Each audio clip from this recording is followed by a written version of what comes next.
बघा ना ताई, इतकं वाईट वागतं का कुणी कुणाशी? का ग रिया, काय झालं?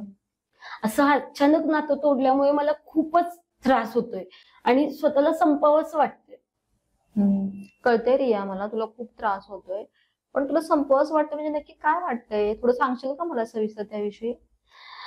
म्हणजे सगळंच असं नाही, काहीच नाहीये असं आयुष्यात असं वाटायला लागलेलं आहे.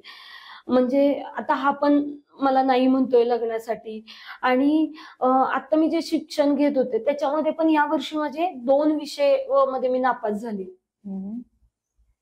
बर. तुला असं म्हणायचंय का की तुझं ब्रेकअप झाल्यामुळे तुझ्या पूर्ण आयुष्यावरच त्याचा परिणाम झालेला आहे तो? होत आहे. हम्म, हम्म. मला सांगशील का, मगाशी पण तू असं म्हणालीस की मला जगायची इच्छा नाही, मला जगावंसं वाटत नाही. मला कळतं तुला खूप त्रास होतोय, पण मला सांग नक्की तुला ह्याविषयी तुझ्या मनात कुठल्या भावना आहेत? जगावंसं वाटत नाही म्हणजे तुला नक्की काय वाटते? जरा सविस्तर सांगशील का रिया मला तू? होतंय म्हणजे लहानपणापासून आमचं एकमेकांवर प्रेम होतं. आता ब्रेकअप झाल्यानंतर मी किती विसरायचा प्रयत्न केला तरी मी ते विसरू शकत नाही. सातत्यानं माझ्या डोक्यामध्ये त्याचे विचार असतात. आम्ही घालवलेले एक एक क्षण माझ्या आठवणीमध्ये येत राहतात आणि हम्म. याचा सगळ्याचा मला खूप त्रास होतोय. एकदम अस्वस्थ व्हायला होतं आणि कधी कधी असं वाटतं की तो पण माझ्यापासून दुरावलाय.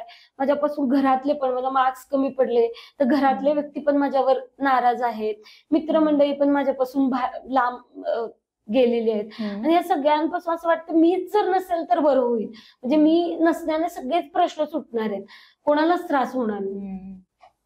खरं आहे रिया, मला कळते तुझं मन खूप दुखावलंय ह्या सगळ्या घटनांमुळं. पण हे बघ रिया, की आता तुझी मनस्थिती चांगली नाही ना, त्यामुळे सगळे तुझ्या मनात हे सगळे विचार येतात. पण लक्षात घे की अशी परिस्थिती किंवा अशी मनस्थिती कुणाच्याच आयुष्यात कायमस्वरूपी राहत नाही ग. दिवस बदलू शकतात, काळानुसार आपण थोडस आपलं मन बदलू शकतो.